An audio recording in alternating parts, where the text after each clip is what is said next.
को ही कहते हैं। वो आदि माया है, अष्टंगी है। उसकी निराकार शक्ति प्रकृति कहलाती है। आकार रूप उसका अपना 8 भुजा का है।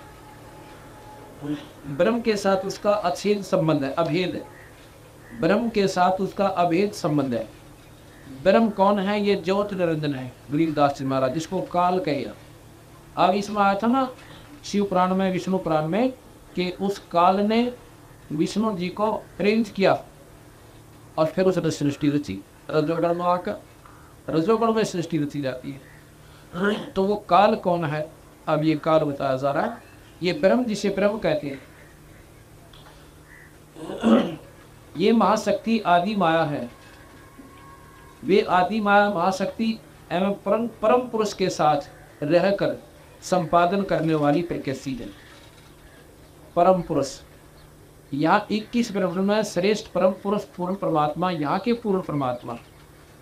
जैसे राज्य में मुख्यमंत्री पूर्ण होते हैं और जिले में डीसी पूर्ण होता है, ये यहाँ की परम पुरुष हैं, यानी ज्योति निरंजन भगवान, जिसको काल कहते हैं।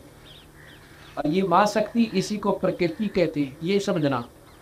और इसी से आपको गीता जी समझ में आओगी। गीता जी में सुनाओगे आपने।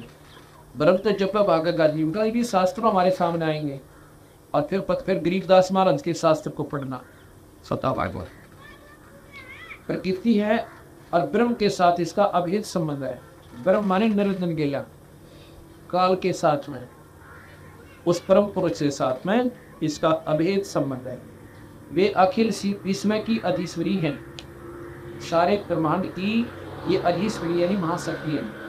सगुण निर्गुण एवं कल्याण में इनका विग्रह है। ये सगुण भी है और ये निर्गुण भी है, और कल्याण में कल्याणकारी है, क्योंकि किस ब्रह्मांड की पूरी परमात्मा पूरे लाभ दे सकती है, दिखलाइए दे सकती है।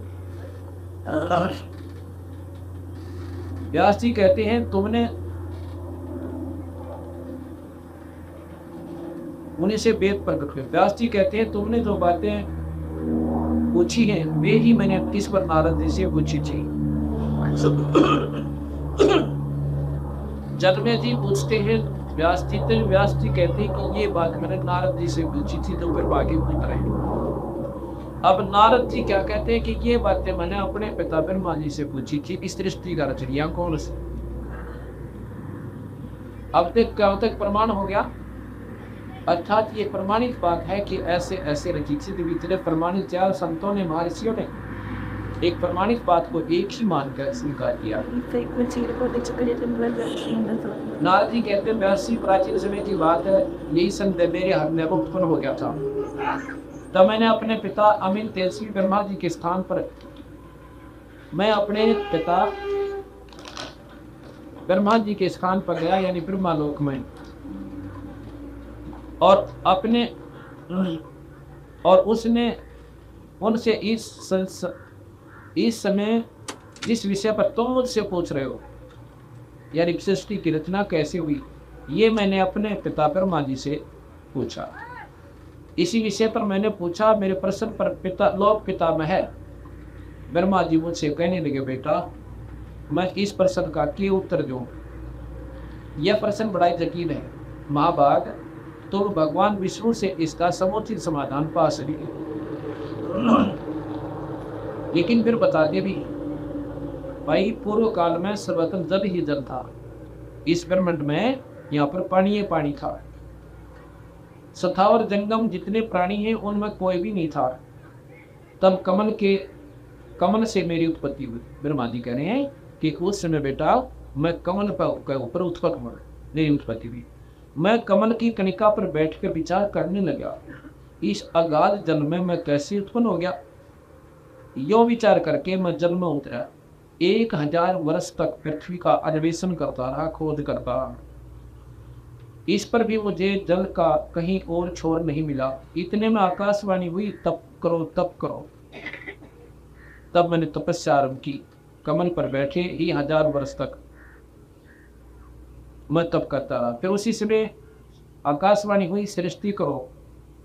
सोचा किसकी सृष्टि करो, अथवा मेरा क्या कर्तव्य है। ब्रह्मा जी बता रहे हैं कि मेरे को ऐसे आकाशवाणी हुई इसका मतलब शक्ति और है कोई तो ऊपर की, जो आकाशवाणी कोई और कर रहा है। इसी समय मधु कैटब नाम के दो भयंकर दानव सामने आए। मधु कैटब राक्षस मेरे मेरे को दिखाई दिए। मैं उनसे भयभीत होकर डर कर कमल के डंठल पकड़कर जल में उतरा, और वहां मुझे एक परम अद्भुत पुरुष ने दर्शन मिले, जो शेष नाग की सैया पर सोए पड़े थे। शंख चक्र गदा और पद्म इन चारों आयुधों से अनुकूल शोभा पा रही थी। वो कौन थे? भगवान विष्णु थे। ऐसे शेष शाही भगवान विष्णु का मुझे दर्शन हुआ। नारद जी शेषनाग की सैया पर सोए हुए उन प्रभु को देखकर मेरा मन चिंतित हो उठा। इतने में भगवती योग निद्रा याद आ गई, या माई 8 बजा वाली याद आ गई। मैंने उनका सब भक्ति श्री विष्णु के विग्रह से निकलकर विष्णु के शरीर से बाहर निकली। अब ये ध्यान रखने की बात सर, यहाँ पर गरीबदास जी के ग्रंथ साहब को खोलने की ये चाबी आपको बता रहा हूँ कि ये चाबी लाके देखिए सारी दर्श रहेगा। विष्णु जी के शरीर में भगवती प्रवेश की क्या 8 पूजा वाली आई। जैसे एक शरीर में दूसरी प्रेत आत्मा प्रवेश कर जाती है और उसको मोक्षित कर देती है, अपनी बोली बोलती है। इसी प्रकार ये निरंजन और माया इन ब्रह्मा और विष्णु महेश में बढ़कर प्रवेश करके अपने सारे काम करती है। जो इन्होंने करवाना है वो करवाई देती है। तो उसमें ब्रह्मा विष्णु जी की आत्मा तो सूती पड़ी थी और ये उसमें प्रवेश थी, इसलिए निद्रा का रूप बना दिया था। अब देखा कि हमारे पास हजारों केस आए इस दौरान 5 साल के समय में कि ऐसी प्रेत आत्मा न बिरा के बोलना है और जो बेहोश होकर पड़ी जाओ, और जब वो उसमें से भाग जाती हैं तो पहले आए पूर्व आत्मा जीव नौका नौकनी वही भाषा बोला, उसके याद भी कोई नाम क्या था मेरे साथ। तो ऐसे ही ये प्रेत ये विष्णु न इस माई और निरंजन जब चाहे किसी भी प्रविष्ट कर जाती है और उनको मालूम भी ना होता ये कौन था, क्या हो गया। अब ये बात बताई कि उसमें से जब मैंने भगवती को याद किया तो उस विष्णु के शरीर में त्रिविक्रम में था वो 8 बजा की माता और सामने प्रकट होगी निकल गई।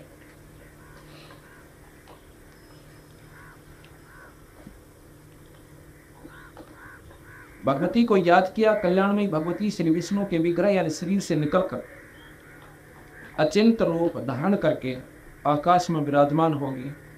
तब तुरंत ही श्री हरि उठे, फिर वो विष्णु जी से भीम आया, उसमें से ऊपर न उठा, अपना जा गया।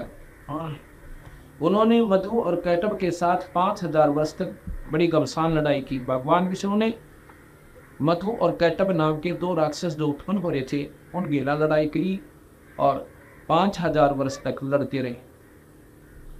तब वे दैत्य मरे। पहले देवी के कटाक्ष से मधु और कैटब मोहित हो गए। इसके बाद भगवान विष्णु ने गोद में लेटाकर उनके प्राण सहित प्राणरहित कर दिया। अब ये बात और विचार करना होगा, भगवान विष्णु से नहीं मरे, 5000 वर्ष तक लड़ता रहा 2 राक्षसाएं गई मधु और कैटब के। लेकिन मरे कब?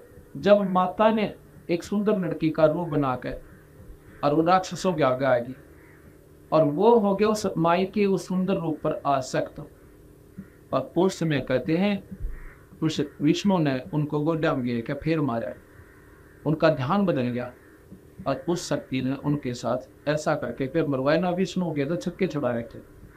अब ये बात सोचने की है कि सर्वशक्तिमान मान नाम और कमियाँ इतनी पावा कि वो उस पर ना मेरा उस पर नहीं मेरे दूसरे ना कमारे। ये भी नहीं कि ये शक्ति कुछ भी ना थी, पर 3 लोग के भगवान थे।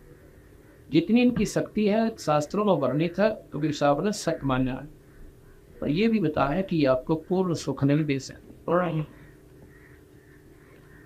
इसके बाद भगवान विष्णु ने गोद में लेकर उन्हें प्राण रहित कर दिया। अब वहां मैं और भगवान विष्णु 2 थे और वहीं पर रुद्र भी प्रकट हो गया। वहां पर कहते हैं शिव जी भी आ गए। अब ये आखिर तक कैसे टपके, ये सारा को लगा कभी साथ है चुप कराए कैसे गए। रुद्र भी यानी शिव जी भी वहां पर प्रकट हो गया। हम तीनों को भगवती अध्याशक्ति के दर्शन हुए, तब वे आदि शक्ति हम लोगों से कहने लगी। देवी ने कहा, ब्रह्मा विष्णु और महेश्वर, तुम भली भांति सावधान होकर अपने अपने कार्य में संलग्न हो जाओ। सृष्टि स्थिति संहार ये तुम्हारे कार्य हैं। आदेश देती है माता कि ब्रह्मा विष्णु महेश आप अपने काम पर लगो। ब्रह्मा का काम सृष्टि रचना, जीव बनाना, और विष्णु जी का पालन पोषण स्थिति, और संहार भगवान शिव का काम है। पर न्यूना मेरा क्या दिखाता है, एक बनावे एक पाले एक मारे। पर किस लिए? नो मेरा नहीं, किस लिए? ये बल का खेल क्यों बना रखा है इन्होंने?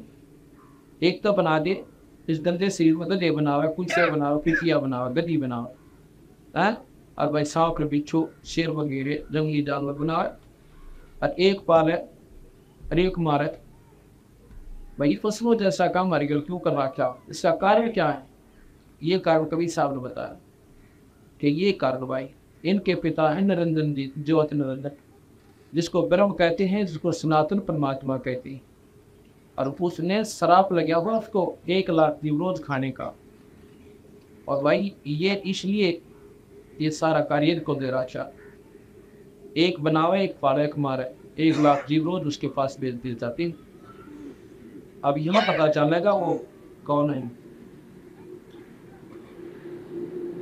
ब्रह्मा जी कहती हैं, हम लोगों ने उनसे कहा, माता हम किस प्रकार इन प्रजाओं के सज्जन आदि कार्यों में सफल हो? विस्तृत भूमि का अभाव है, जगह जल सारा दिखा, सभी स्थान जल मगन है। हमारी बात सुनकर वह कल्याण में स्वरूपणी भगवती का मुखमंडल मुस्कान से भर गया। आसन लगी माता, आसने लगी। इतने में एक सुंदर विमान आकाश से उतरा, और तब उन देवी ने हमें आज्ञा की, देवताओं तुम निर्भय होकर डरियो मत ना, और इस विमान में बैठ जाओ, या तुमने सारा खेल दिखाई।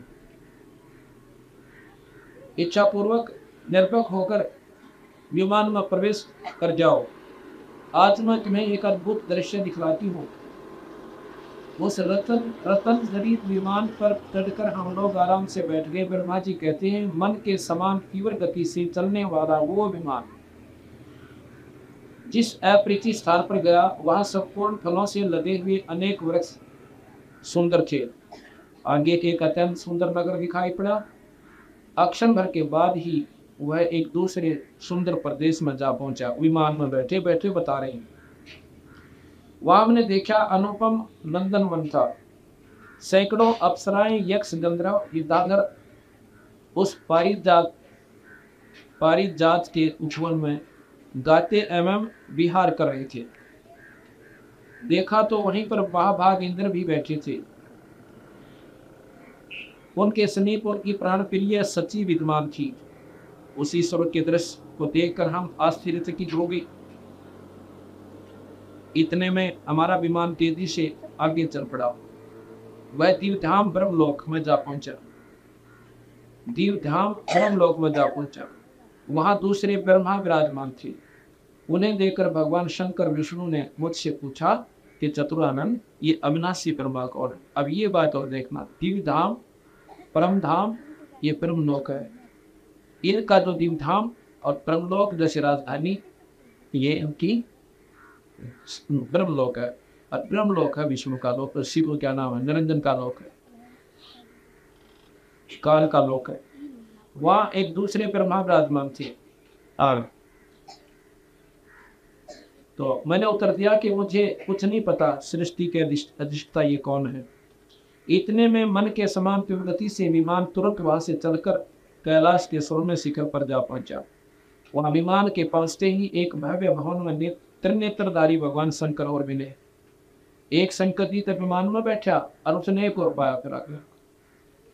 वो कैलाश पर्वत पर 3 नेत्रों वाला, वे नंदी वृक्ष यानी बैल पर बैठे थे। नारद उस समय भगवान शंकर तथा उनके अन्य गणों को देखकर हमारे आश्चर्य की सीमा आ रही। एक शिव जी विमान में बैठा है, दूसरे शिव जी को और देख रहे। अक्षर भर के बाद वह विमान उस शिखर से भी पवन के समान तेज से होगा और वैकुंठ लोक में पहुंच गया। वहां भगवती लक्ष्मी का विलास भवन था। बेटा नारद, वहां मैंने जो संपत्ति देखी इसका वर्णन करने में भी असंभव है।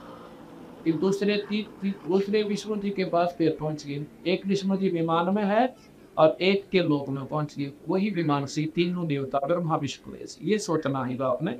ये बताएंगे कभी सावन गरीबदासी का शास्त्र कि ये कौन सा वो दूसरे ब्रह्मा जी और कौन ये ब्रह्मा।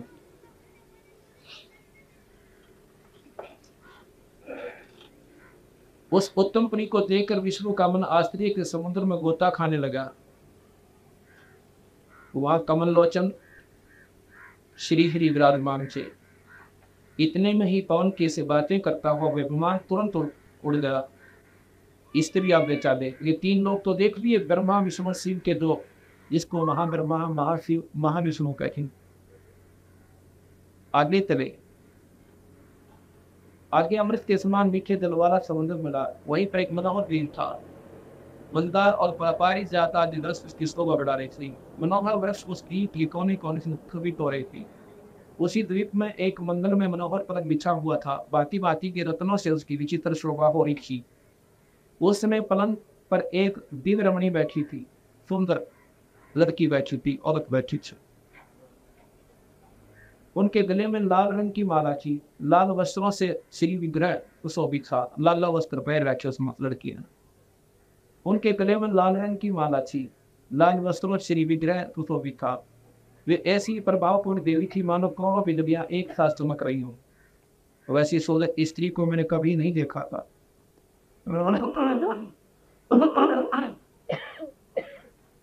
पास में अनेकों साधक बैठकर हरियम इस मंत्र का जप कर रहे थे।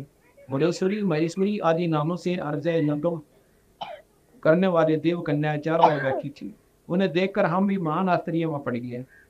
आपस में कहने लगे, यह सुंदरी कौन है और इसका क्या नाम है? हम इसके विषय में बिल्कुल नहीं अनभिज्ञ हैं, हम नहीं जानते। नारद, तब भगवान विष्णु ने उन चारों सिंहिनी भगवती को देखकर विवेक पूर्वक निश्चय कर दिया कि ये भगवती जगदम्बा है, जगदम्बिका है। तब उन्होंने कहा कि ये भगवती हम सभी की याद कारण हो, आदि कारण। ये वे दिवंगना हैं जिसके परिणय वरान में भी मुझे दर्शन हुए थे। उस समय में बालक रूप में था। अब देखो, विष्णु जी कहते हैं इस माई के मन पहले भी दर्शन हुए थे जब वो छोटा सा था। अब कबीर साहब खोलेंगे सारी तारीफ इस जगह जगह पर रहस्य जो उत्पन्न हो रहे हैं कि मैं छोटा सा था तो एक बार फिर देखा था इस माता को। अब कबीर साहब बताओगे कि यह माता कौन सी और कैसे नहीं पैदा हुई। नारद जी तब भगवान विष्णु ने जिससे प्रणय वर्णन मुझे दर्शन में से समय में बालक रूप में विष्णु जी कहते हैं कि इस माता के तो मैंने पहले भी देखी थी जब यहाँ पर कुछ भी नहीं था, उसमें मैं छोटा सा था। अब यहाँ पर ऐसे खेल खेला जा रहा है, कोई भी सीधा मार्ग नहीं बताया। इन बच्चा तब इन्होंने मेरा त्रिमा कौन से और सा कौन है तुम्हारा ब्रह्मा विष्णु महेश कोई, जिनको हम आदर से देव रूप में परमात्मा शक्तिमान रूप में पूज रहे। इस देवी भागवत की कथा, देवी भागवत मैं से आपको कथा सुना रहा हूँ उस पुराण में। अभी तो कबीर साहब का शास्त्र मैंने शुरू भी नहीं किया है। अभी तो शास्त्रों का समावेश आपके हृदय में बैठाओ कि मैं कहाँ से बोल रहा हूँ। अगर मैं सीधा कह दूँ उस कथा को तब मान लो को ना कहेंगे आपने कदे सुनिए को ना। पहले तो ये सुनाऊं जो शास्त्र आपने मान्य है कि ये तो हमारे आदरणीय शास्त्र है 18 पुराण। उन 18 पुराणों में से ये चौथी कथा पुराण सुना रहा हूँ जन से ये देवी भागवत महाभागवत की कथा। भगवती जगदम्बिका की स्तुति। ब्रह्मा जी कहते हैं इस प्रकार बताकर भगवान विष्णु ने फिर कहा कि हम लोग बारंबार प्रणाम करते हुए उन भगवती के पास चले। हम सभी अर्थात मैं विष्णु और शंकर, ब्रह्मा जी कह रहे मैं विष्णु और शिव शंकर तीनों जने द्वार पर जाकर विमान से उतरे। जब देवी ने हम सभी को द्वार पर देखा तब वे मुस्कुराकर हंसने लगी, परंतु हम तीनों को स्त्री बना दिया। ब्रह्मा जी कहते हैं हम तीनों लड़की बना दिए उस माई ने। हम उत्तम आभूषणों से अलंकृत रूप वाली युवती बन गए। सुंदर गहने और सुंदर वस्त्र, सुंदर रूप होगा लड़कियां के पाए। अब हमारे स्त्री व्यापार नहीं रहा। फिर हम उस देवी के इस निकट से ले गए, फिर उस माता के हम स्त्री रूप में थे। हम भगवती को प्रणाम करके सामने बैठ गए। वह देवी की हजारों सेवियां विराजमान थी। नारद, मैंने जो यहाँ अद्भुत दृश्य देखा वो बतलाता हूँ, तुम ध्यान देकर सुनो। भगवती भुवनेश्वरी के चरण कमल के समान कोमल थे, उनके पैर कमल के समान कोमल थे, सुंदर थे। नख सौ दर्पण का काम कर रहे थे, नाखून ऐसे चमके थे जैसे शीशा देख ले मुंह लेखन वाला। भगवती के नख में से मुझे सतावर जंगम सारा ब्रह्मांड ब्रह्मा विष्णु रुद्र वायु ये सब दिखाई देती है। और वहीं मेरा जन्म स्थान कमल भी दिखा। उसी तक मैं 4 मुख वाला ब्रह्मा बैठा था। शेष साई भगवान विष्णु भी दिखाई दिए, उसके लाखों में जैसे दर्पण में दीक्षा रहे। यानी ये सारी चीज खींचे ऑलरेडी, और ये दिखाई देगी नाखून के माँ का, वो ब्रह्मा की दिखाई देगी। मैं तो कहता भी दृष्टि गोचर हुई। विष्णु और शंकर का मन भी आश्चर्य से भर गया। तब मैं विष्णु और ब्रह्मा विष्णु शिव इन्होंने मान दिया ये देवी अखिल जगत की जननी है, ये सारे सब हीरो की बनाने वाली माता है। अब उन देवी की झांकी रखते, झांकी देखते हैं। झांकी माने दृश्य, जैसे 26 जनवरी पर एक झांकी निकाली जाती है राज्यों की नारी नारी, और उनको उस जन्नत को देखा, उसमें उस राज्य की उत्तम वस्तु उसमें उपलब्ध होती। या कहते मैं उस वहाँ माता के लोक की झांकी देखते हैं। इतने में पूरे 100 वर्ष व्यतीत हो गए। स्त्री वेश में परिणित श्री विष्णु ने समय अनुसार उन भगवती को देशवी की स्तुति आरंभ की। औरत के रूप में ही औरत बने बने भगवान विष्णु ने माता की स्तुति शुरू कर दी। भगवान विष्णु बोले, हे प्रकृति देवी को नमस्कार हो। अब देखो ये बात सुना, ये प्रकृति कौन है? या गीता जी नहीं सुनाऊंगा आपने, जब पेटा भरेगा कभी स्टेशन को बोला करते। ये सारे शास्त्रों के ज्ञाता थे। प्रकृति देवी के को नमस्कार हो। और महर्षि दानव कहते हैं कि 3 चीज अनादि है, प्रकृति, भगवान और जीव। उन प्रकृति का मैं मेरा कौन किसे कहते हैं, निर्गुण रूप को मानना, सगुण को नहीं मानते हुए। आज सगुण बना निर्गुण को बोध बना कर दावे को फिर गुण के अपना समझ का से आवे भी सगुण बना निर्गुण होगा कैसे, ऐसे माना जाता है। सगुण बना निर्गुण किसका मत तो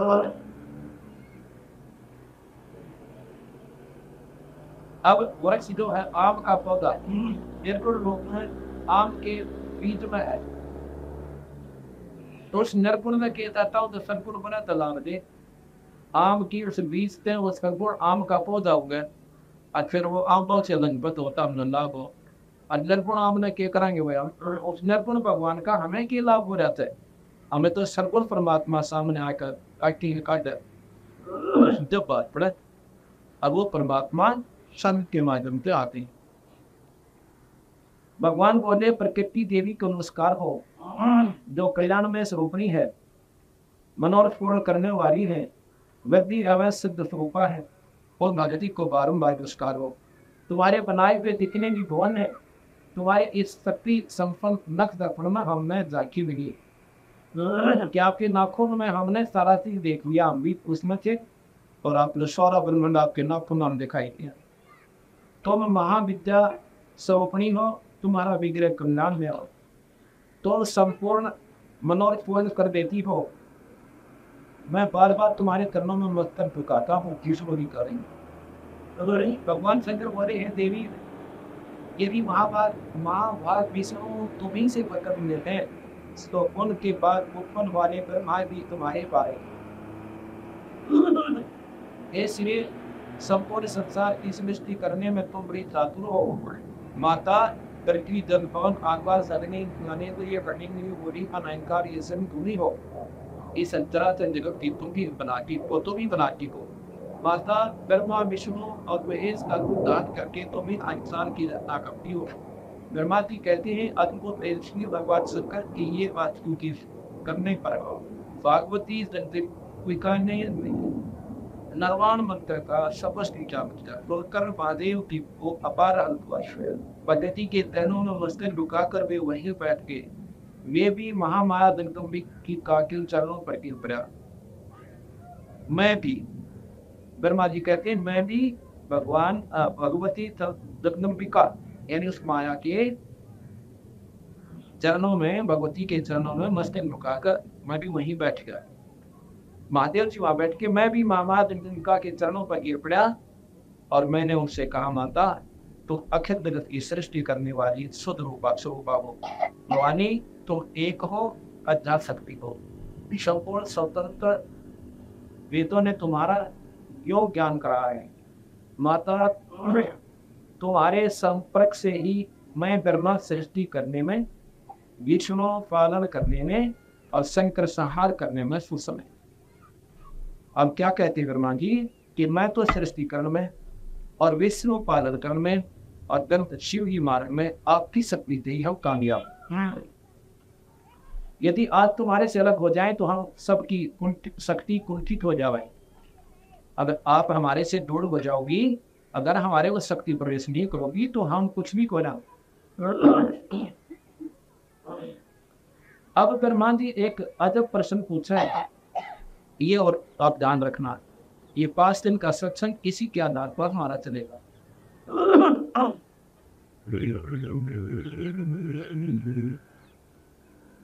ब्रह्मा जी पूछा है ये कहते हैं एकम विवाह द्वितीयम ब्रह्म यह तो क्या वह आत्मा आत्म स्वरूपा तुम हो अथवा वह कोई और ही पुरुष है। मेरे इस संदेह को दूर करने की कृपा करो। किसी महान पुण्य के प्रभाव से ही मुझे आप तुम्हारे चरणों की सेवा सुलभ है। तुम स्त्री हो या पुरुष हो। माता से पूछा आपने लिखा है वेद में कि वो ब्रह्म एक ही ब्रह्म है या एकम एवा द्वितीयम ब्रह्म। इस उत्तर का प्रश्न का उत्तर मांगते हैं ब्रह्मा जी कि तुम स्त्री हो या पुरुष हो या ब्रह्म और तुम एक ही हो या नारी नारी हो। यह रहते भी मुझे साथ लिसन तो रखते कृपा करके बताओ दिन का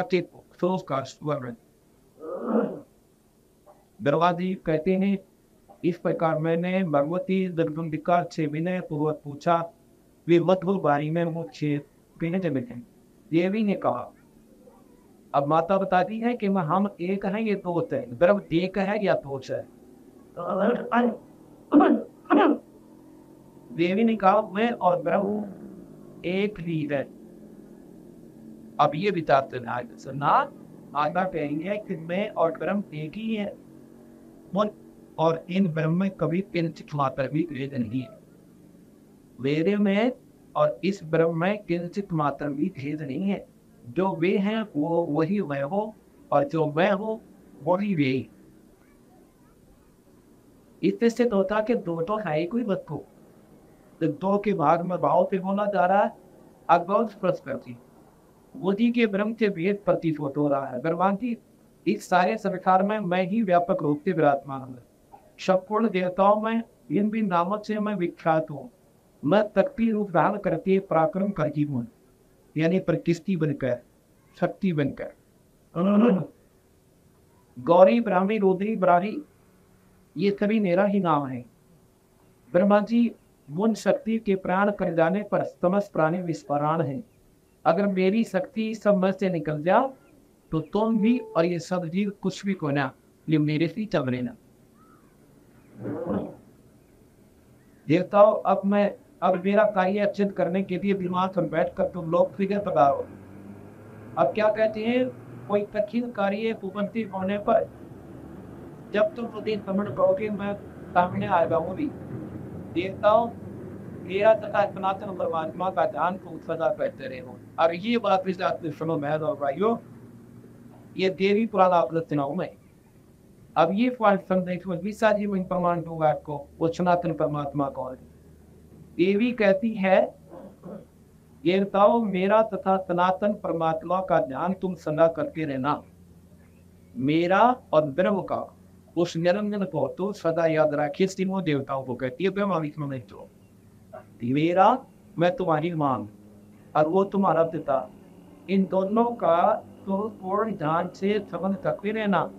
और हम दोनों के श्रवण करते रहोगे तो तुम्हारे कार्य से बढ़ने में तीर्थ खातनी संदेह नहीं रहेगा। और तुम्हारे पर कोई कठिन कार्य उपस्थित हो जाए तो तुम हमें सुमय करोगे, तब मैं सामना कर पाऊंगी। जो निकलते आपके तारीफ और सनातन परमात्मा भी दिखेगा नहीं, केवल मैं दिखूंगी और मैं तुम्हारा साथ दूंगी। अब ये क्योंकि वो कौन दिखेगा, वो है आकार में परतन पर्ण कर रखा ब्रह्म ने, निरंजन ने, सनातन परमात्मा ने। तीनवा किसी को दत्था नहीं हुआ और सारे काम तू करेगी और तेरी माँ गम्मा होगा और फिर तो सब में प्रवेश करेगी और फिर मैं भी निराकार रूप में जाऊंगा, आकार में नहीं हूँ। अब माई कहती है कि मैं फिर आके तुम्हें सामने आऊंगी। देवताओं, मेरा तथा सनातन परमात्मा का था। मेरा तथा, तथा यानी दो हो गए, मेरा और तथा सनातन परमात्मा का नाम को सजा करते हैं। अब यहाँ से कवि साहब की वजह भी खुला गई। आप कवि साहब का मैं सृष्टि नाम बताऊंगा। अब आपको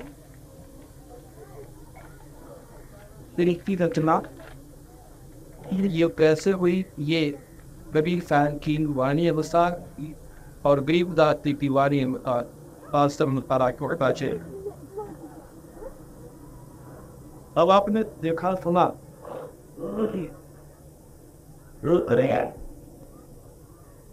कोई भी जानकारी हमें हुई है किसी भी इष्ट के बारे में, किसी भी परमात्मा के बारे में, हमें शास्त्रों के अनुकूल ही जानकारी है। चाहे ब्रह्मा जी के बारे में, चाहे विष्णु जी के बारे में, चाहे शिव के बारे में, उनके अनुसार राम और कृष्ण जी के बारे में शास्त्रों से ज्ञान हुआ। शास्त्र सुनाए संतों ने और उनको बार बार सुनने से हमारे हृदय में यह सत्य हो गया कि ये ही करता, ये ही सकता, ये माई। और आप मिले नहीं उसे कभी स्थिति पे। शास्त्रों के आधार पर ही हमारी बुद्धि को चिंगारी हुआ, ज्ञान के आधार पर जैसा सुना। कभी साहब ने ये सारा वर्णन किया और कोई ये कहे कि ये शास्त्र हिंदुओं के हैं, हिंदुओं के नहीं है, ये प्राणी मात्र के।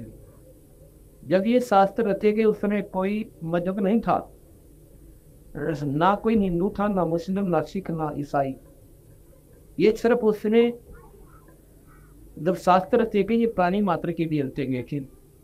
और यथार्थ में जो रची गई है वो किसी मजहब को देखकर नहीं रखी। कोई ने सोचा मुसलमानों के आधार पर उसे डायरे बना दिए होंगे, नहीं। ये शास्त्र पुरातन है, बहुत पहले के। और ये मजहब तो अभी कोई 300 वर्ष पूर्व ठीक करो और 1300-1400 वर्ष पूर्व मुस्लिम धर्म और ज्यादा से ज्यादा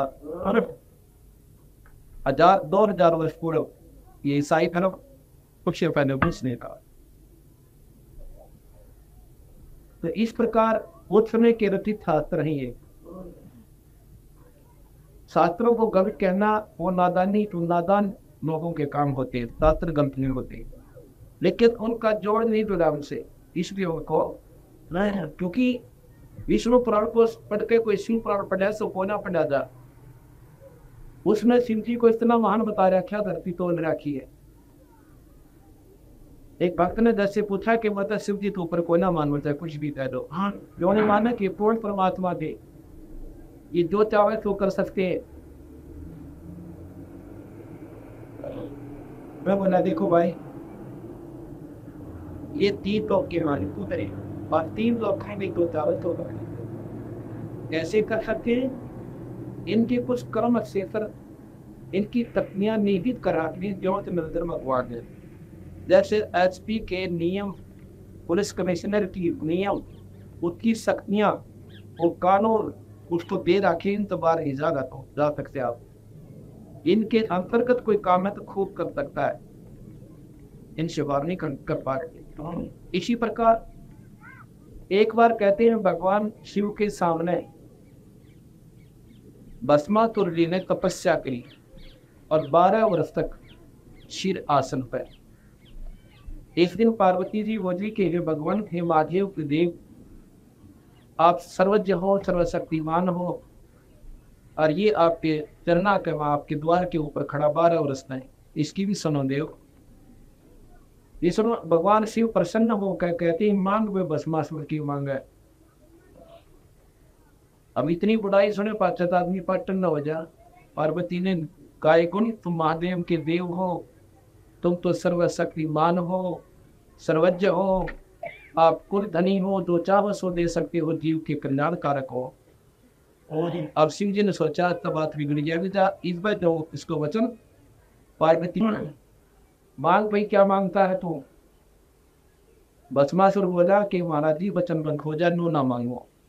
हो गया भाई, वचन मत हुआ, मांगो क्या मांगते हो, क्यों भस्म करना दे। अब काट के पकड़ा दिया को कर डाल। अब बचा रहे जान, बचा रहे उतना जान तो मारूंगा। क्यों मारूंगा? पार्वती को पत्नी बनाऊंगा और तब खत्म करूंगा। अब गरीबदास जी कहते हैं ऐसे कुटिल जीव घर, ऐसे कृत ज्ञानी जीव कर्माई, और मस्ता को तो पत्नी ठहराई। ऐसे नीच भस्मासुर ते अपनी माँ को पत्नी बनाने की खातिर 12 वर्ष तक तप किया। और भाई भगवान शिव जी ने बिना मेरा पटाई को बुद्धि के सोच रहा मन में, इस सर्वशक्तिमान कितना हो गया। मैं भाई ये पूछू तेरे भाई, यह बात यहाँ पर आकर जब डंडा लग गया ना 30 तरले बाचर में, जब बुद्धि कुछ ठिकाना लग गया। अच्छी बात तो ये बेटी हो, ये भी शास्त्रों में, कोई बात से नहीं बोल रहा मैं। तो शिव जी आगे आगे और भस्मासुर पीछे पीछे। भस्मागिरी नाम था उनका। भस्मासुर तो बाद में कहा जब उसने ये जुल्म कर दिया। अब आजा जाओ, आकाश में उठ गया। अब सिर बीते, तब से दी भस्मासुर में आ गई। आकाश में उठ की गीताओं से को बढ़ने जो आकाश में उड़ सकते हैं।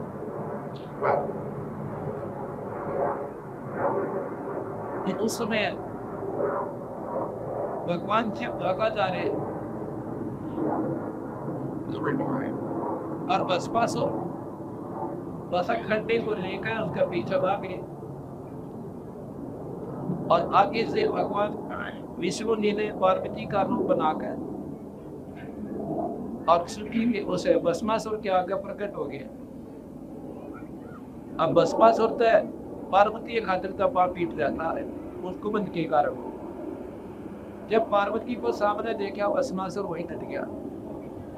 उसको इतनी ज्ञान था कि जब तक मेरी आत्मा भस्म करना है, शिव जी को 1 कोस भी 100 कोस भी ना पावे, इतना तरह हुए थे शिव जी और मान गई थी। अब ठीक है, तो पार्वती कहने लगी, उसने भी कमाल हो तो मैं तेरे पास आ गई। ठीक है, तो इसीलिए तो आप चाह रहे थे। अब हाँ बिल्कुल ठीक है। कहने लगी इतने कुछ नाचना गाना भी आवा है, कोई नलाय मोटा है तो बड़ा मत ना गाना गाना क्यों भी नवली माता राज्य होगी जब तुझको नाच के दिखाओगा। अखला तू क्यों कर, मैं सिखाऊं तेरे को, और तू पहले डांस सीख। एक अच्छी बात दिखा दे सर। भस्मा भगवान विष्णु तो सुनो नाचने लग गया पार्वती रूप में। ये उतना पूछना थोड़ा नाचना था, न बोला जैसे मैं करूं ऐसे करना, तो नहीं ऐसे नहीं, ऐसे कर ऐसे दे। अब नो कर का हाथ ले, सिर पहले हाथ ने सिर पहले आए, वो ले आया ऐसे। विष्णु जी ने क्या नहीं उसमें कर लिया, और विष्णु जी ने कह दिया भस्म। कि वो कंडे वाला हाथ सिर पा लिया जब तो क्या वो मर गया, जल गया।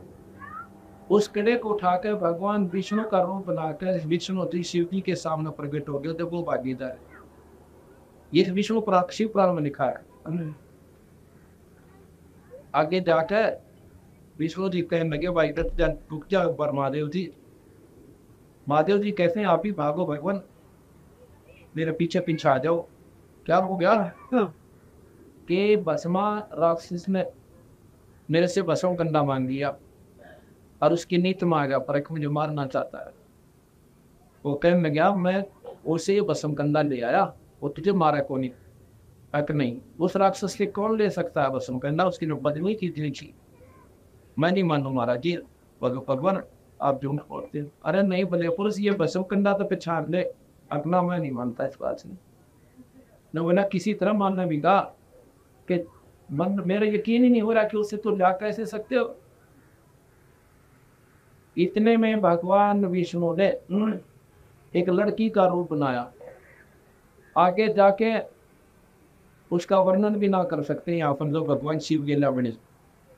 इस समाज में बता दूंगी भी को ना, जो भगवान शिव पुराण में लिखा कि उस लड़की का पीछा भाग लिया, उसके हाथ पकड़ दिए, बदनीत करके वहां पर कर भगवान विष्णु का रूप बना लिया। विष्णु ने फिर शर्मा आ गया।